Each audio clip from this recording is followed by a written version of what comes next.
Mário Coelho Bessa, advogado. Dando seguimento ao nosso vídeo anterior, a gente vai tratar hoje um pouquinho com relação ao critério da dupla visita a micro e pequenas empresas, mas dessa vez abordando um viés mais específico, no caso de autuações pelo Inmetro, que a gente tem se deparado ao longo dos últimos dias, das últimas semanas, tem intensificado as autuações com relação aos bares e restaurantes. Não tem sido incomum nos depararmos com auto-infração com algumas irregularidades. A mais importante diz respeito à não observância da dupla fiscalização, critério objetivo traçado na Lei Complementar 123 e suas alterações, que tratam exatamente do Estatuto da Micro e Pequena Empresa, né? Então, pelo artigo 55 dessa lei complementar e as alterações que surgiram, é obrigatório que questões que não tragam risco à saúde, à segurança ou dos consumidores ou do público que frequenta aquele local, desde que não haja esse risco, se obedeça ao critério da dupla visita, inclusive no aspecto metrológico, como exposto de forma taxativa no rol do caput do artigo 55 dessa lei complementar. Então, o que nós temos visto é que o Inmetro tem feito algumas fiscalizações, algumas não, na verdade todas que nós temos conhecimento, não se obedece a esse critério dessa dupla visita. E fundamenta o Inmetro as suas autuações no caso, é uma portaria interna, uma portaria de 2007, ou seja, anterior às alterações da Lei Complementar 123, e, obviamente, hierarquicamente inferior numa pirâmide escalonada das normas. Melhor dizendo, a Lei Complementar ela está num patamar acima de uma portaria. E o Inmetro diz que essa portaria, que inclusive é mais antiga do que a Lei Complementar, é o que é válido, que fundamenta as suas autuações, sem observância, como dito, do critério da dupla visita.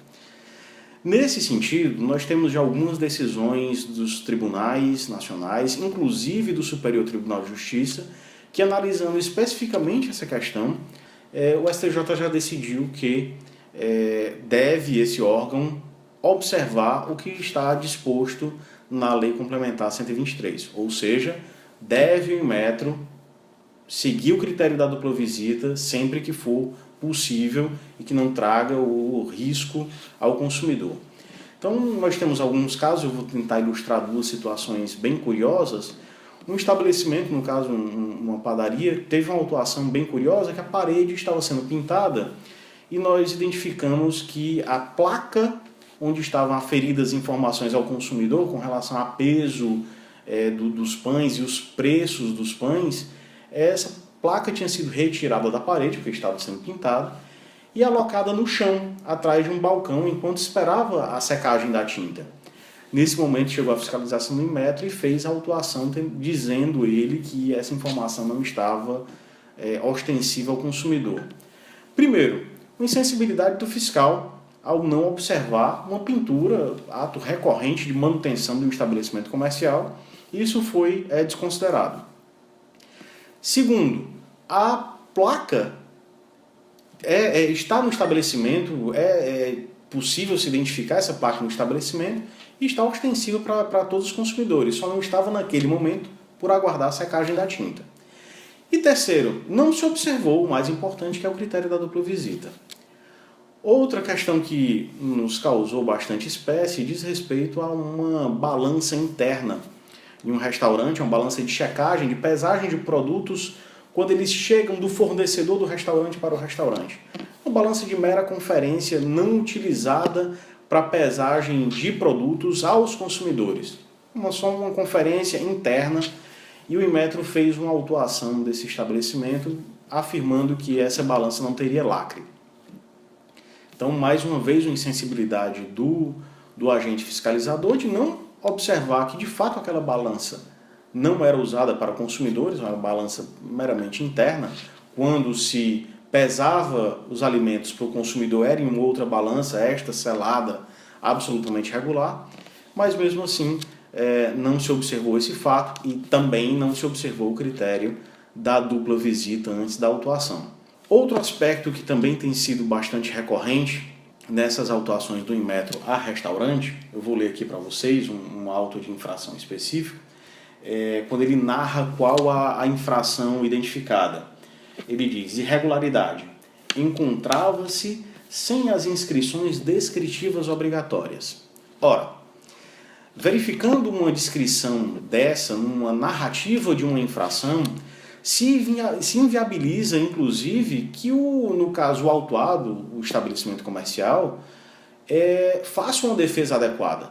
Não se sabe de forma específica, detalhada, como deveria ser, qual foi a infração. Se por acaso a balança deveria ter alguma indicação de peso, de tara de um prato, no caso de self-service, isso é bastante utilizado, se não tinha um lacre, se não tinha a especificação da marca, qual foi o fato? Não se dá para aferir. Isso inviabiliza que o administrado, o estabelecimento comercial, faça a sua defesa adequada. Esses fatos, como a gente já havia narrado no nosso vídeo anterior sobre essa matéria, implicam impossibilidade de defesa da empresa, ainda no âmbito do Inmetro, e caso o Inmetro não corrija o seu procedimento e não considere como válido aquele auto de infração, anule esse auto de infração, cabe à empresa recorrer ao Poder Judiciário para que se anule judicialmente um auto de infração nessas circunstâncias, seja pela não indicação detalhada de qual foi a infração identificada pelo fiscal, pelo critério estabelecido no artigo 55 da Lei Complementar 123 e suas posteriores alterações. Bem, pessoal, fico por aqui. Essa é mais uma aula, mais algumas dicas para que os estabelecimentos comerciais possam atender às mais diversas normas que nós temos, né, no Brasil. E, dada a especificidade da matéria, a gente não consegue abordar todos os detalhes, as nuances de eventuais autuações, a gente se coloca à disposição para esclarecimento de eventuais dúvidas. Um abraço e até uma próxima.